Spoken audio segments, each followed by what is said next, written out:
नमस्कार दोस्तों, self study वाला पे आप सभी का स्वागत है। हम कर रहे हैं यूपी बीसीएस मेंस के लिए यूपी स्पेशल का कंप्लीट कोर्स जीएस 6th की। उसमें हमारी आज 18th क्लास है।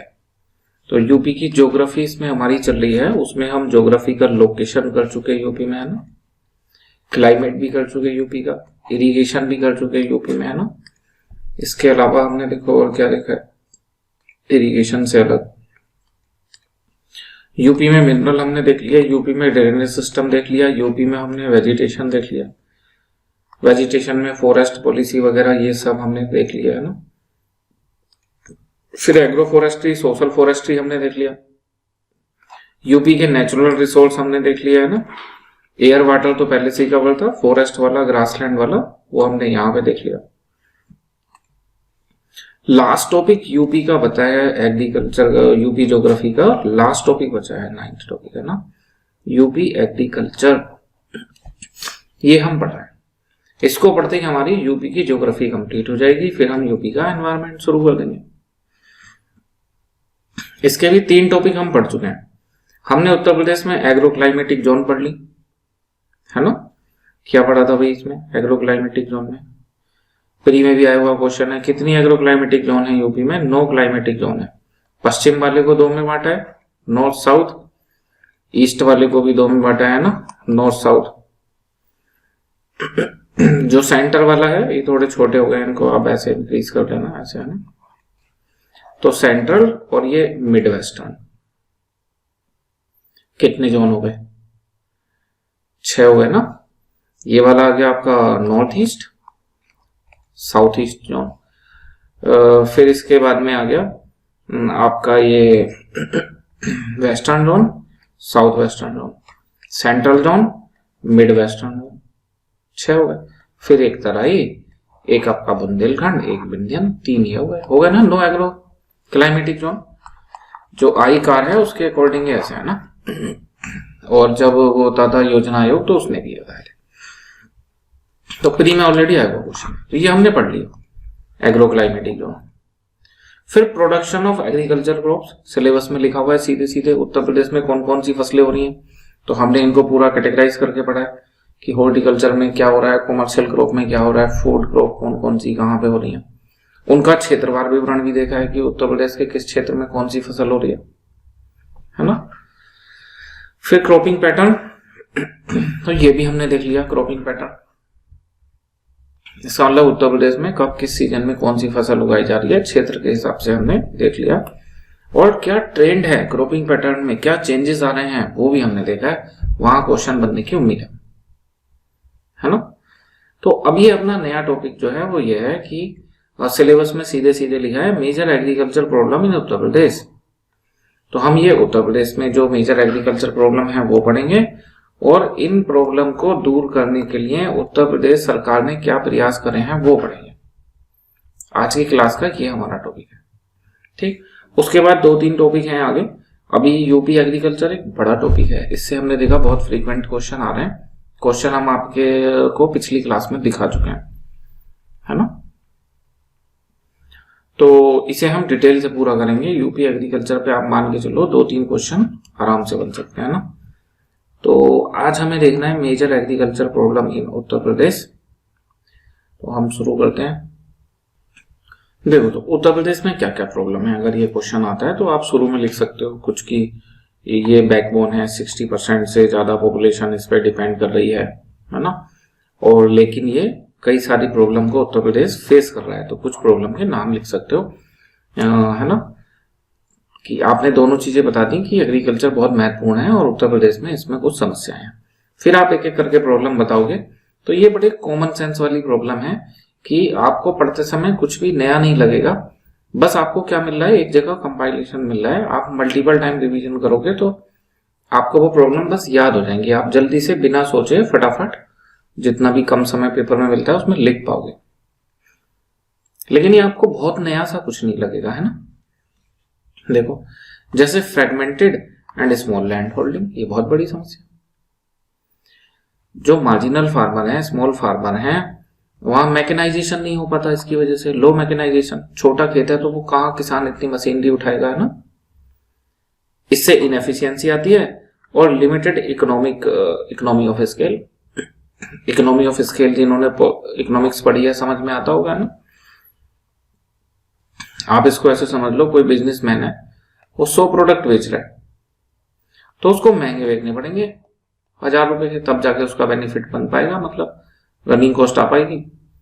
लेकिन अगर उसके यूजर बढ़ के 1000 से 1 लाख हो जाए तो हो सकता है वो 80 रुपए का बेच के भी फायदा कमा ले, और जितने पहले कमा रहा था पैसे उससे ज्यादा आप कमा ले। तो जैसे जैसे आपका बिजनेस बढ़ता है तो इकोनॉमी ऑफ स्केल के हिसाब से आपका प्रॉफिट जो है वो बढ़ता है। डन। तो फ्रेगमेंटेड लैंड होल्डिंग, ये उत्तर प्रदेश की एक बहुत बड़ी समस्या है कि वो जो खेत हैं उनका आकार लगातार घटता जाता है।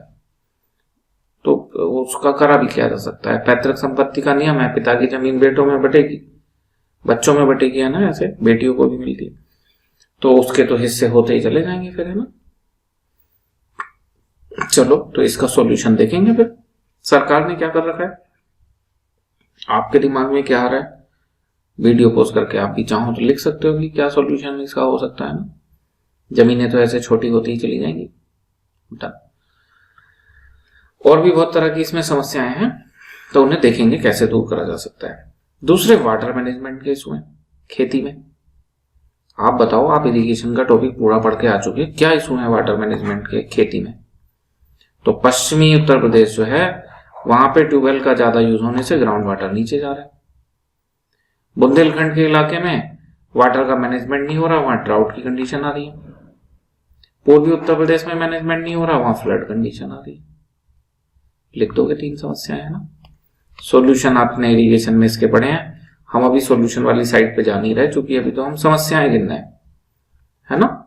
तो ओवर इरिगेशन वेस्टर्न यूपी में, रेनफेड एरिया बुंदेलखंड में, फ्लड वाला लिखा नहीं है यहाँ, आप लिख सकते हो ईस्टर्न यूपी में फ्लड कंडीशन, है ना। तो वो खेती को तो नुकसान ही पहुंचा रहे हैं।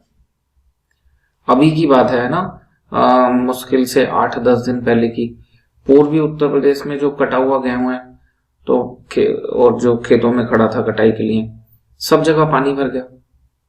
वो किसान परेशान है वहां पे, आपने न्यूज में देखा होगा, है ना। गेहूं की फसल को पूर्वी उत्तर प्रदेश में बहुत नुकसान हुआ है बारिश होने से, है ना।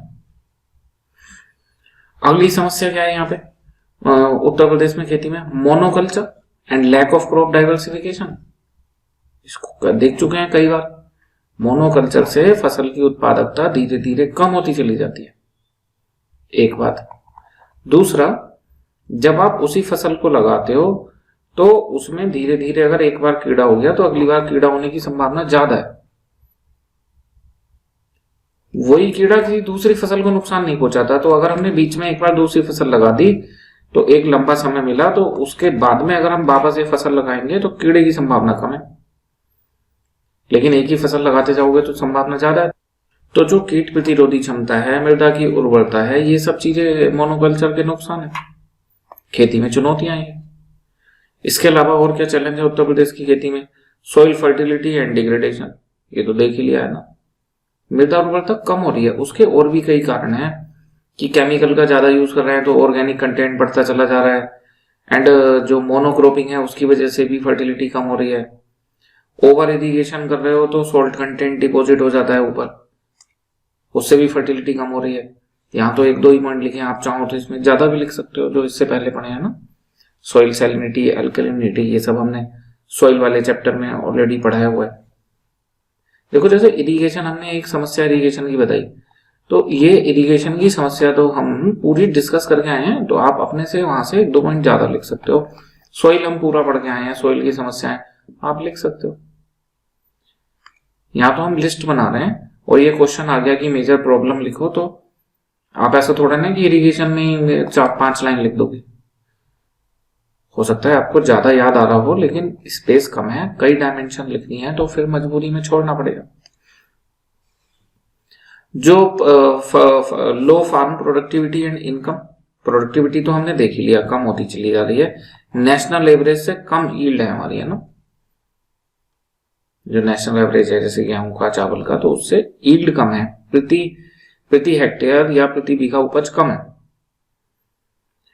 फिर लो मार्केट प्राइस है, ऊपर से इन्फ्लेशन है। जो किसान है उसकी क्रेडिट, इंश्योरेंस और जो अदर एक्सटेंशन सर्विस हैं एग्रीकल्चर से रिलेटेड, उन तक उसकी पहुंच कम है। योजनाएं तो सरकार ने बहुत चला रखी हैं, बट फार्मर की एक्सेस नहीं है वहां तक।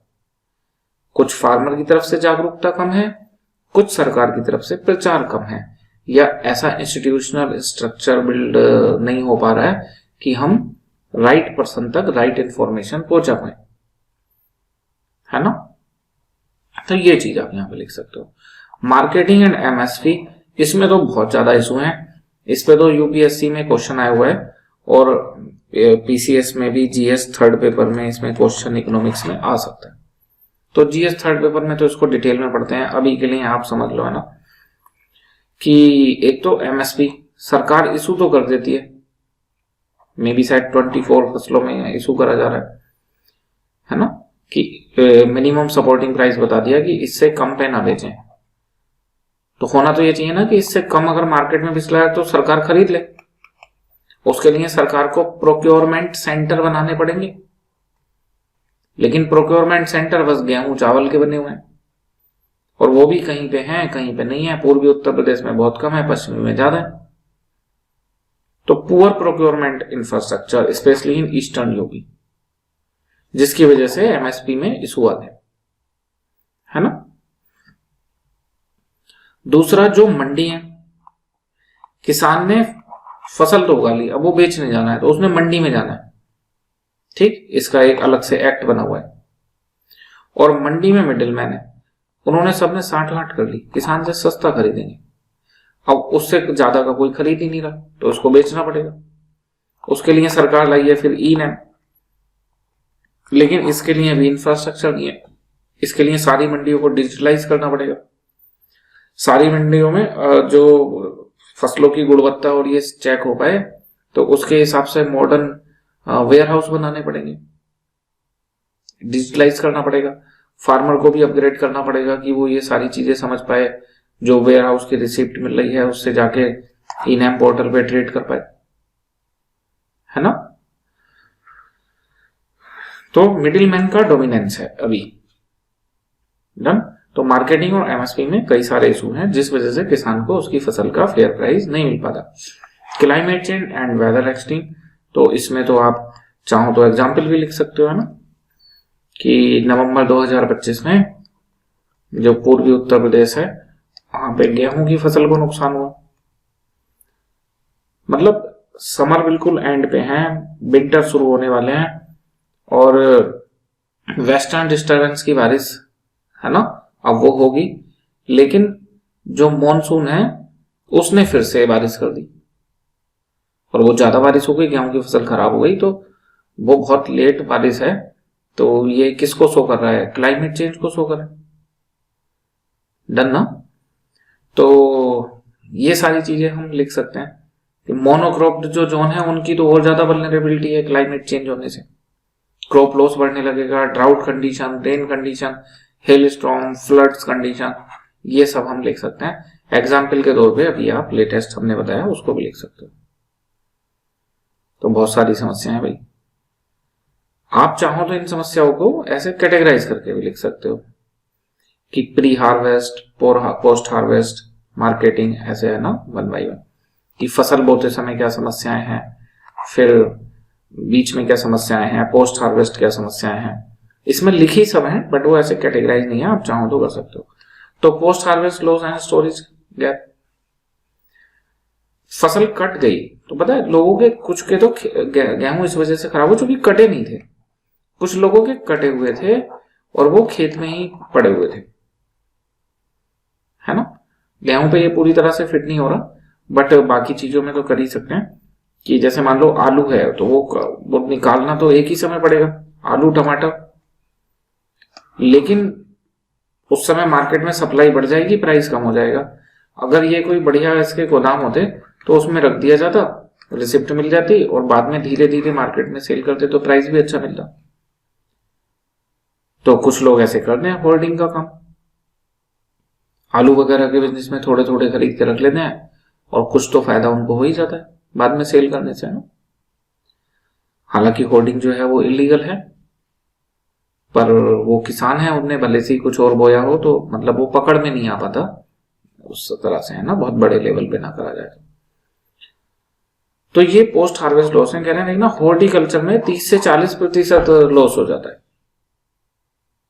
वेजिटेबल्स में ये हाल है ना, फ्रूट्स वेजिटेबल्स, तो 30 से 40% का लॉस है। टेक्नोलॉजिकल बैकवर्डनेस है, जो नई टेक्निक है, डिजिटल एग्रीकल्चर है, प्रिसीजन फार्मिंग है, तो इन सब का इस्तेमाल नहीं कर पा रहे, या नई जैसे ऑर्गेनिक फार्मिंग में बड़ी महंगी महंगी फसलें हैं, है ना, फार्मर उनको अगर करे तो वो काफी अर्निंग के हिसाब से भी अच्छा हो सकता है। तो ये हमने उत्तर प्रदेश की कृषि की समस्याएं पढ़ ली। देखना एक बार लिस्ट बना के थोड़ी सी क्या क्या है। जमीन छोटी होती चली जा रही है, स्मॉल लैंड होल्डिंग। पानी में भी समस्या है, मृदा की उर्वरता में भी समस्या है, मोनोक्रॉपिंग कर रहे हैं वो भी प्रॉब्लम है ना, फर्टिलिटी सोइल की कम हो रही है वो एक समस्या है, किसान की आय कम है, सामान बेचने के लिए जो मार्केट और एमएसपी है उसके इशू हैं, क्लाइमेट चेंज के इशू हैं, स्टोरेज भी नहीं है, टेक्निकल बैकवर्डनेस है, अवेयरनेस कम है। आराम से समझ में आ जाएंगे आपको उत्तर प्रदेश की कृषि में क्या समस्याएं है ना, उसकी लिस्ट बना लेना। जो मेन काम है वो क्या है, सरकारी प्रयास कि इन समस्याओं को दूर करने के लिए सरकार ने क्या प्रयास करे, और उसमें भी ज्यादातर क्वेश्चन क्या आ रहा है, राज्य सरकार ने क्या प्रयास करे हैं, उत्तर प्रदेश सरकार ने। आप ध्यान से पेपर देखना पूरे, अगर आपके पास 2-3 घंटे का समय हो तो। लगभग हर फील्ड में पर्यटन को बढ़ावा देने के लिए उत्तर प्रदेश सरकार के प्रयास, इरिगेशन में उत्तर प्रदेश सरकार के प्रयास, खेती में उत्तर प्रदेश सरकार के प्रयास, है ना, अर्थव्यवस्था का कोई पहलू है तो उसमें पूछ रहे हैं उत्तर प्रदेश सरकार के प्रयास। ये बहुत ज्यादा क्वेश्चन यूपी स्पेशल में आ रहा है कि अलग अलग सेक्टर में यूपी गवर्नमेंट के प्रयास पूछे जा रहे हैं, है ना। हम एक कदम आगे चल रहे हैं कि हम उस क्षेत्र में central government and state government दोनों के प्रयास देख रहे हैं, जो कि यूपी में लागू तो सेंट्रल गवर्नमेंट वाले भी हो रहे हैं। तो अगर वो केंद्र राज्य सरकार के प्रयास ना लिख के सरकारी प्रयास लिखे तो आप फिर केंद्र सरकार भी लिखोगे, राज्य भी लिखोगे। पहले हम लोग ये डिस्कस कर चुके हैं तो हम इसमें दोबारा नहीं जा रहे हैं ना। पर ज्यादा जरूरी क्या है, सेंट्रल गवर्नमेंट वाले नहीं है, स्टेट गवर्नमेंट वाले हैं, ये हम बता चुके। ठीक, तो देखते हैं अभी सरकार ने क्या क्या प्रयास करे हैं। पहले केंद्र सरकार के प्रयास कह रहे हैं, land reform and farmer empowerment. इसमें एक पॉइंट यहां पे गलत आ गया, इसको हटाना पड़ेगा, है ना, अभी बताते हैं कौन सा। तो सरकार क्या कर रही है फार्मर एम्पावरमेंट में, केंद्र सरकार पीएम किसान सम्मान निधि चला रखी है, 6,000 इनकम, पता ही होगा, है ना, 2-2 हजार की 3 किस्तें आती हैं। ये वाला पॉइंट यहां गलत आ गया, डिजिटल लैंड रिकॉर्ड्स भूलेख पोर्टल नहीं, ये ठीक है, यूपी का अलग से भूलेख पोर्टल है, यूपी भूलेख पोर्टल, तो इसको बढ़ावा दिया जा रहा है। इसमें कर क्या रहे हैं, जितने लैंड रिकॉर्ड हैं, यानी कि खसरा खतौनी, खसरा खतौनी, खसरा मतलब खेत संख्या मान सकते हो आप इसको, और खतौनी मतलब एक व्यक्ति की सारी डिटेल की, उसके पास कहां पे गांव में कौन कौन सा खेत है, तो वो क्या हो गया, उसका सारी उसके मालिकाना हक की डिटेल खतौनी हो गई। तो इन सबको खसरा खतौनी को डिजिटलाइज करा जा रहा है। वो डिजिटलाइज हो जाएगा तो सरकार भी पॉलिसी बना सकती है इजीली, क्योंकि उसको सबके रिकॉर्ड पता है किसके पास कितनी जमीन है ना, डिजिटल फॉर्म में है तो उन्हें यूज करना आसान है, और लोगों के लिए भी आसान है। डिजिटलाइज खसरा खतौनी है, वो जब चाहे तब निकाल सकते हैं, खरीद बिक्री में भी काम आएगा, है ना, खसरा खतौनी में सारी डिटेल होती है, तो किसके कौन उस जमीन का मालिक है, किसके नाम है। तो ऐसे नहीं हो पाएगा कि जमीन ए व्यक्ति की बेच दी बी व्यक्ति ने किसी को, है ना, खसरा खतौनी में सारी डिटेल आ जाती है। तो ये डिजिटलाइज कर रहे हैं। अभी हाल ही में आपने न्यूज भी सुनी होगी उत्तर प्रदेश में कि जो ग्राम बार ये हो रही थी, तो अब ग्राम बार नहीं होगी, इस तरह से एक न्यूज आई थी कि जो इसको डिजिटलाइज करा जा रहा है। लोग कर दिए जाते थे गांव उसमें, बेसिकली वो अब नहीं करे जाएंगे, उससे लोगों को समस्या होती है। बाकी सरकार क्या कर रही है, support for farmer produce organisation FPO, ये बड़े काम की चीज है। वो जो हमने देखी थी ना, ये जमीनें छोटी हो रही है, उसके सॉल्यूशन है।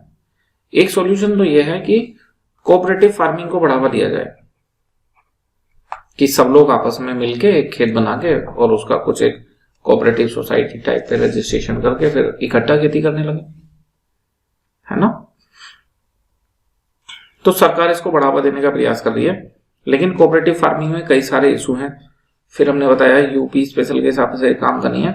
जीएस थर्ड पेपर में हम कोऑपरेटिव फार्मिंग के इशू पढ़ते हैं कि वहां किस तरह की समस्या है। सबसे बड़ी समस्या यह है, ये एक आदमी फिर इससे बाहर होना चाह रहा है, तो इसको इसका ही वाला खेत मिलेगा, ये जरूरी नहीं है ना। अब उसका खेत ठीक बीच में हुआ, कहे मुझे तो ये वाला दे दो, तो फायदा क्या हुआ फिर इकट्ठा खेती करने का, क्योंकि ये तो फिर दो हिस्से हो गए, बीच में उसने अपनी जमीन ले ली।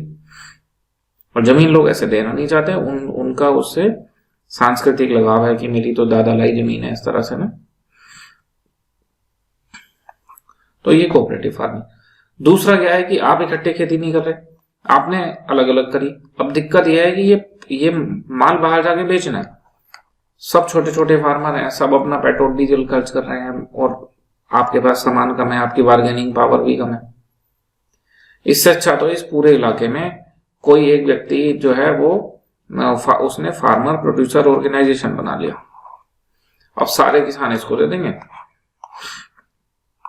ये कहीं बाहर सेल कर देगा। इसके पास ज्यादा माल है तो इसकी बार्गेनिंग पावर भी ज्यादा है ना, और इसके लिए सुविधाजनक भी है। ये ट्रांसपोर्ट के लिए अपना खुद का सेटअप बिल्ड कर सकता है ना, ट्रैक्टर ट्रॉली ट्रक जो भी इसको लगेगा तो उसको वो सस्ता पड़ेगा। तो ये एफपीओ भी बड़े काम की चीज है। जो हम देख रहे थे ना कि स्मॉल लैंड होल्डिंग होती जा रही है, उसके क्या क्या उपाय हो सकते हैं, तो उसके ये उपाय हो सकते हैं, कोऑपरेटिव फार्मिंग को बढ़ावा देना, एफपीओ को बढ़ावा देना। बाकी इरिगेशन वाले तो आप लोग पढ़ के आए हो पूरा, हमने है ना कई क्लासेस पढ़ी हैं। जितना आपने पढ़ा है उसमें से तो यहाँ बस एक दो बातें लिखी हैं। प्राइम मिनिस्टर कृषि सिंचाई योजना है, हर खेत को पानी, अटल भूजल योजना, बुंदेलखंड स्पेशल पैकेज। आपने और भी 7-8 इससे अलग पढ़ी हैं।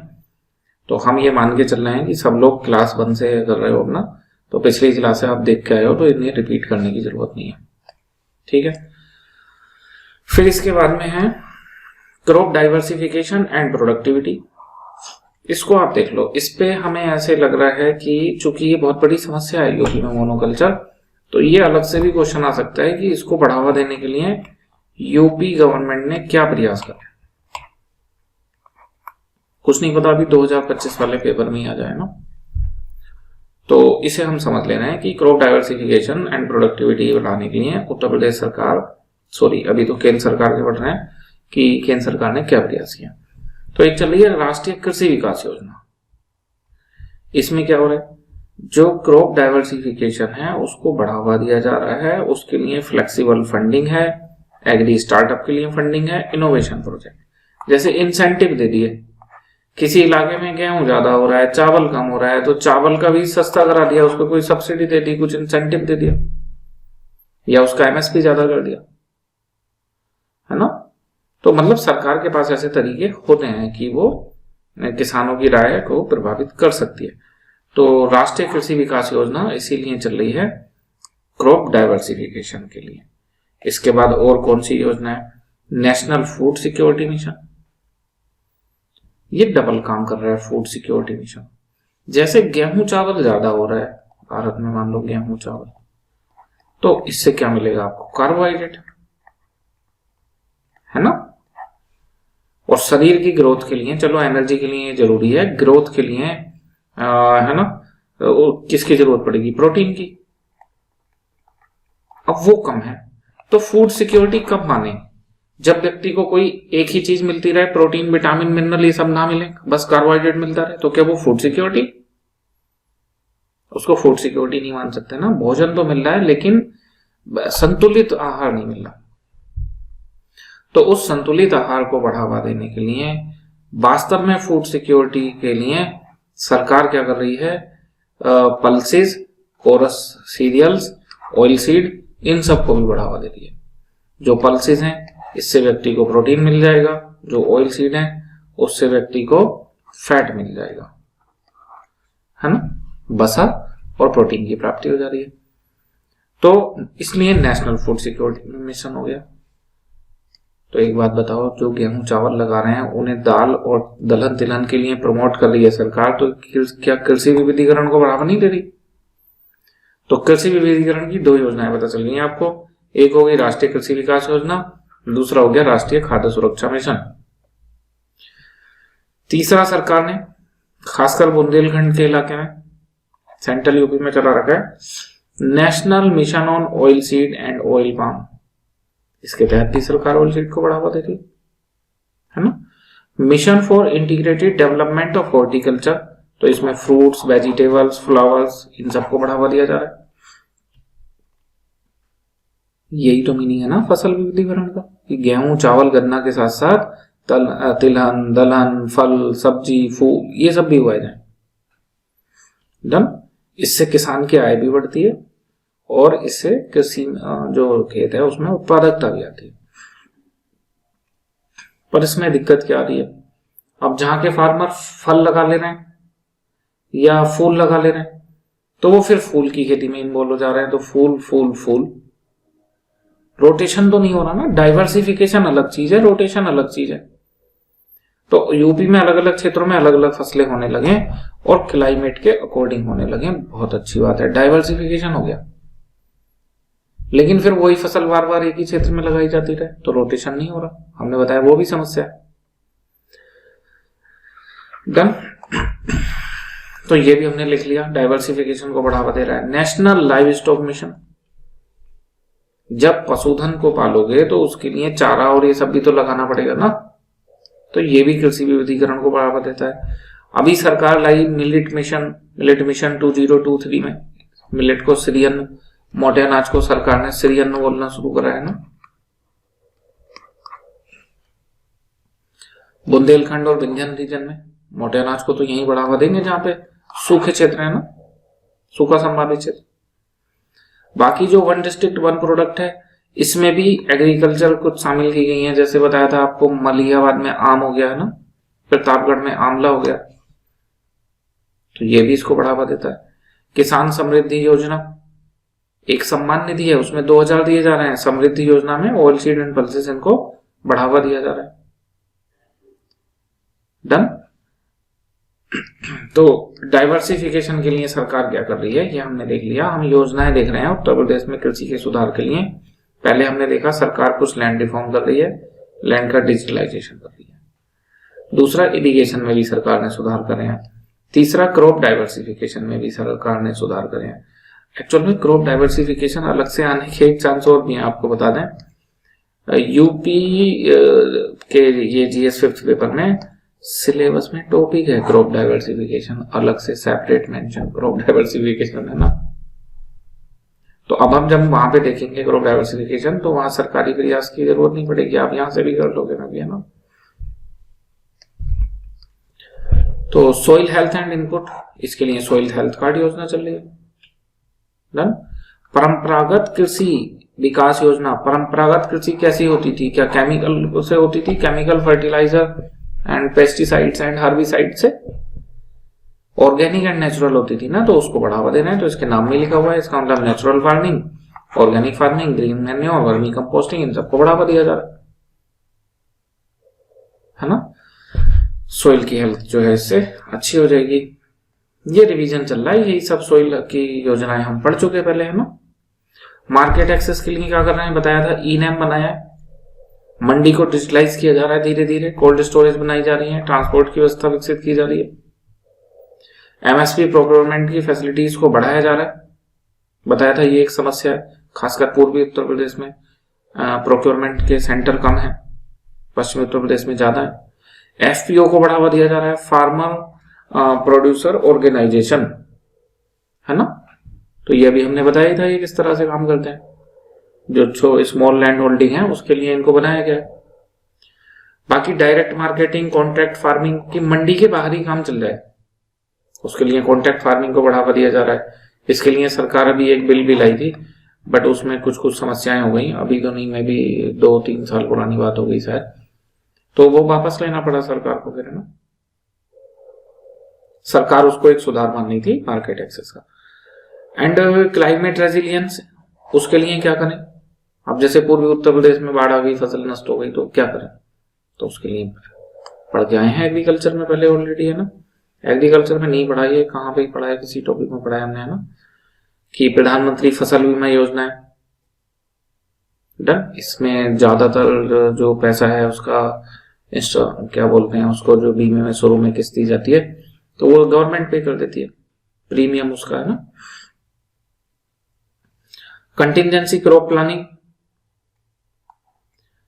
तो आप ऐसे समझ सकते हो कि फ्यूचर में ऐसा हो जाए कि टेम्परेचर बढ़ जाए, कुछ फसलें ना हो, तो उस तरह की प्लानिंग तो संस्थाएं जो है आईकार वगैरह ये रिसर्च वगैरह कर दी है, तो ये इनकी जिम्मेदारी है।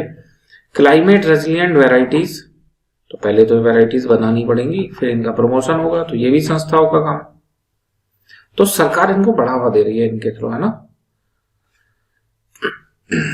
तो केंद्र सरकार ने अच्छे खासे काम किए हुए हैं पोस्ट हार्वेस्ट इंफ्रास्ट्रक्चर के को बढ़ावा देने के लिए, यानी कि वो वेयर हाउस वगैरह बनाने के लिए, गोदाम वगैरह बनाने के लिए सरकार ने एग्री इंफ्रास्ट्रक्चर फंड बनाया हुआ है। ऑपरेशन ग्रीन चलाया हुआ है, जो खासकर टोमेटो, ऑनियन, पोटैटो इन पे ध्यान देता है ना। रूरल गोडाउन स्कीम चला रखी है, नाबार्ड की फंडिंग से लिंक्ड है। अभी हमने देखा था किसान में टेक्नोलॉजी की कमी है, ये यूपी में हमने समस्या देखी थी। तो केंद्र सरकार की योजनाएं एम किसान, किसान सुविधा, एग्री स्टैक, ये कुछ प्लेटफॉर्म है जहां से किसानों को जागरूक करने का प्रयास किया जा रहा है। बाकी जगह जगह किसान विज्ञान केंद्र खोले गए हैं, है ना, कि किसी कोई डिजिटली नहीं समझ पा रहा तो इनसे उसको इन्फॉर्मेशन मिल सकती है। बाकी एग्रीकल्चर पे कुछ कुछ सब मिशन चल रहे हैं। तो ये केंद्र सरकार की अच्छी खासी योजनाएं हैं।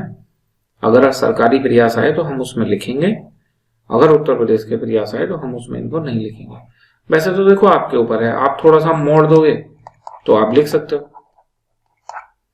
जैसे दो लोग आपस में मिलते हैं और आपका उससे कुछ पर्पज है, तो आप धीरे धीरे घुमा के अपनी बात को वहीं पे ले जाते हो ना, जो आप कहना चाहते हो। तो ऐसे आप आंसर में भी कर सकते हो कि आप थोड़ा सा मॉडिफाई कर सकते हो। जैसे आप कैसे लिख सकते हो इसको कि उत्तर प्रदेश की कुछ प्रयास आए, तो पहले उत्तर प्रदेश वाले लिखो, फिर लास्ट में जैसे मान लो आपने 7 लिख दिया, 8वें नंबर पर लिख रहे हो इसके अतिरिक्त केंद्रीय योजनाओं को लागू किया जा रहा है। जैसे अब आप केंद्र की 4-5 योजनाएं लिख दो, है ना, कि इसके अतिरिक्त केंद्रीय योजनाओं को प्रभावकारी तरीके से लागू किया जा रहा है कृषि समस्याएं दूर करने के लिए। जैसे, तो ये क्या हुआ, आपने थोड़ा सा लिखने का तरीका सीखा और केंद्र वाली योजनाओं को भी यूज कर लिया। भाई ये भी तो उत्तर प्रदेश की सरकार ही लागू कर रही है, उत्तर प्रदेश में अच्छे से इन्हें ज्यादातर योजनाओं, केंद्रीय योजनाओं को लागू करने में उत्तर प्रदेश का पहला, दूसरा, तीसरा ये स्थान आता है। इस बार के बजट में पूरी लिस्ट दी हुई है ना बजट के साथ में कि किन किन योजनाओं को लागू करने में उत्तर प्रदेश पहले, दूसरे स्थान में। तो बताया, हमारा काम है आपको इन्फॉर्मेशन देना और आपका काम है उसको यूज करना। और टेस्ट सीरीज के माध्यम से या क्वेश्चन आंसर राइटिंग के माध्यम से आप बस चेक करा सकते हो कि आपका जो दिमाग चल रहा है, जिस साइड में आप जो यूज कर रहे हो, तो वो सही है या गलत है। तो कोई किसी एक्सपीरियंस्ड व्यक्ति को दिखा के आप उसको चेक करा सकते हो, है ना। जैसे आप ऐसे करो और आपके मन में डाउट हो कि मैंने सही करा या गलत करा, तो आप किसी अनुभव व्यक्ति को दिखाओ, है ना। चलो, तो उत्तर प्रदेश सरकार की पहले देखते हैं।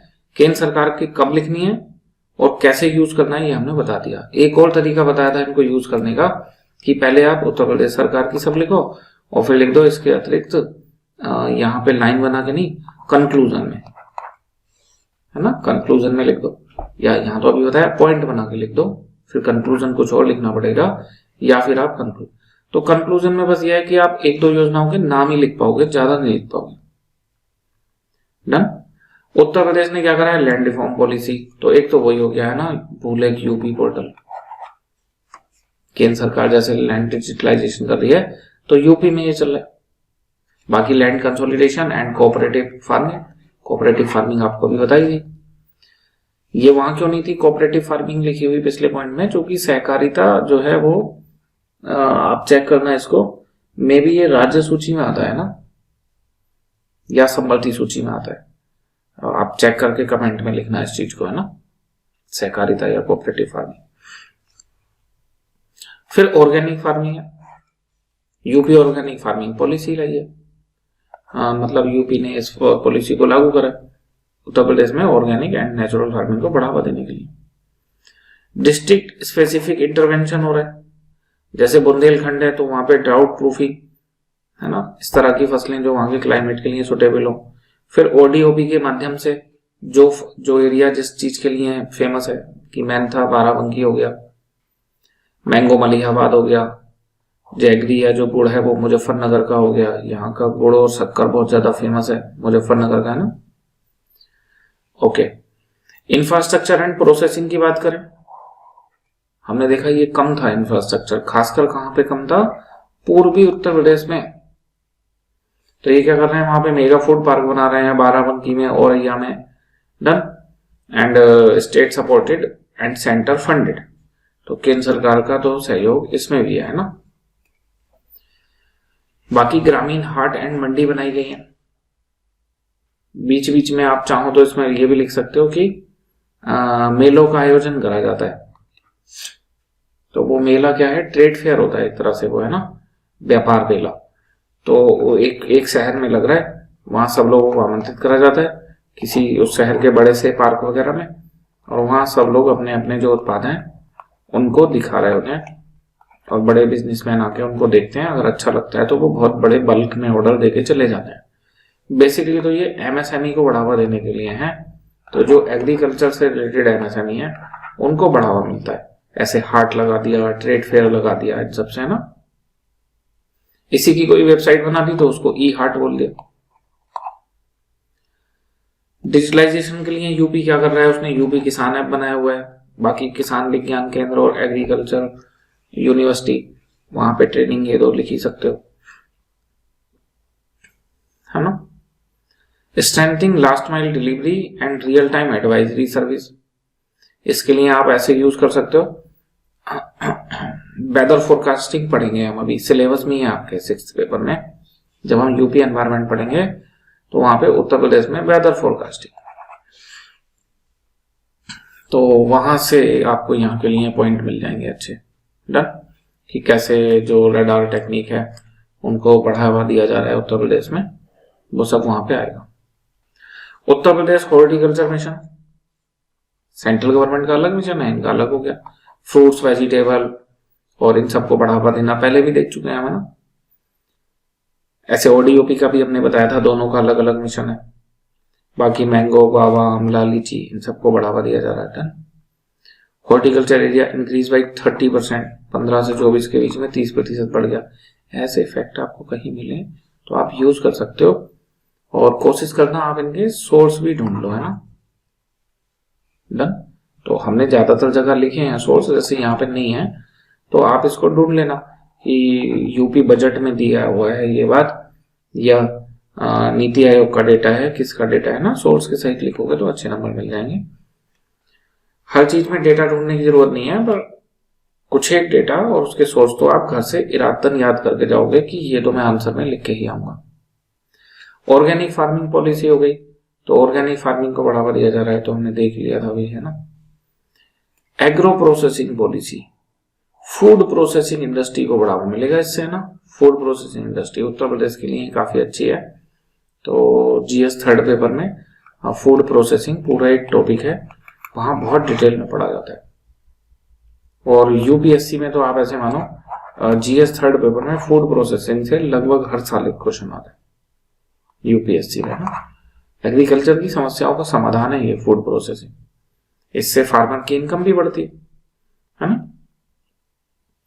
इसके अलावा फूड प्रोसेसिंग इंडस्ट्रियल पॉलिसी लाए हैं ये, उसके लिए इंसेंटिव फॉर एफपीओ, देखो एफपीओ को कितना बढ़ावा दे रहे हैं, हर जगह आ रहा है ना ये, स्टार्टअप, इन सब चीजों को बढ़ावा दिया जा रहा है। बुंदेलखंड एग्रीकल्चर डेवलपमेंट के लिए प्रोग्राम चलाए गए। बुंदेलखंड के लिए उत्तर प्रदेश सरकार ने लगभग हर फील्ड में अलग प्रोग्राम चला रखे हैं, चाहे वो इरिगेशन हो चाहे एग्रीकल्चर हो। तो doubt proofing and diversification, doubt proofing का मीनिंग है यहाँ पे कि आप ऐसी फसलों का इस्तेमाल करो जहां वर्षा कम हो तब भी उनपे ज्यादा फर्क ना पड़े, तो आप मोटे अनाज लगाओ, साथ में दलहन तिलहन, इस तरह की चीजें, है ना। तो सरकार क्या कर रही है, प्रमोट कर रही है pulses, millets, oil seed and agro forestry को। डन। तो ये हमने बता ही दिया आपको, दलहन तिलहन मोटे अनाज इनको सरकार बढ़ावा देगी। ठीक, तो उत्तर प्रदेश सरकार के भी आप 10वीं योजना पे पहुंच गए, है ना। अगर खाली उत्तर प्रदेश के आ जाए तब भी आप लिख लोगे, पूरे 11 पॉइंट हैं आपके पास में, है ना। 200 नंबर का आएगा तो इससे अच्छा आसानी से कवर हो जाएगा। 125 वाले में तो और आपको ज्यादा शब्द पड़ जाएंगे। हाँ, 200 शब्द का अगर आया तो फिर कर पाओगे आसानी से। बाकी डिजिटल कृषि सेवा पोर्टल जो है इनको बनाया गया है, बताया। इसके पॉइंट हमें अभी और वेदर फोरकास्टिंग से मिल जाएंगे। आप अभी 5-6 दिन का इंतजार कर लो, तब तक हम वेदर फोरकास्टिंग पे पहुंच चुके होंगे, ना। तो लास्ट में कोई कंक्लूजन टाइप से लिख सकते हो कि भाई सेंट्रल गवर्नमेंट और यूपी गवर्नमेंट इनका जो है एक सिनर्जी या समन्वय होना बहुत जरूरी है। अगर इनका सही समन्वय होगा तो उत्तर प्रदेश में, है ना, इफेक्टिव कोऑर्डिनेशन बहुत जरूरी है। सेंट्रल गवर्नमेंट स्टेट गवर्नमेंट का उत्तर प्रदेश को किसी समस्याओं से निजात दिलाने में। अब एक छोटी सी बात यह कि भाई केंद्र सरकार ने इतनी योजनाएं चलाई, उत्तर प्रदेश ने इतनी योजनाएं चलाई, तो उत्तर प्रदेश में कृषि में कुछ फायदा हुआ, कुछ आउटकम या इम्पैक्ट है। तो हाँ, शुगर केन में, व्हीट में, पोटैटो में, बार्ले में इसमें हमारी फर्स्ट पोजीशन है, फ्रूट्स में, वेजिटेबल में, प्रोडक्शन में हमारी सेकंड पोजीशन है। ऐसे आपने कहीं डेटा याद कर लेना है कि इसकी कहीं कहीं जरूरत पड़ जाएगी, है ना। बाकी ओडीओपी का डेटा दे सकते हो, has linked 50 agri products to national and global market, 1 district 1 product. इसे हम पढ़ेंगे अलग से, है ना, 1 डिस्ट्रिक्ट 1 प्रोडक्ट। हॉर्टिकल्चर एरिया ये बढ़ रहा है, अभी हमने देखा था वो डेटा, है ना, कि 30% का इंक्रीज हुआ है। And farmer in Terai in eastern यूपन diversify into fisheries and horticulture, है ना। 30% एरिया ये बढ़ा है, तो इसका मतलब इम्पैक्ट तो आ रहा है, सरकार जो कर रही है ना उसके प्रभाव तो आ रहे हैं। डन। तो ये हमने उत्तर प्रदेश में कृषि की समस्याएं और उन समस्याओं के लिए जो सरकारी प्रयास है ये हमने आज पढ़ लिया। तो अपना अगला टॉपिक अपन कल करेंगे। आज इस क्लास में इतना ही। जय हिंद, जय भारत।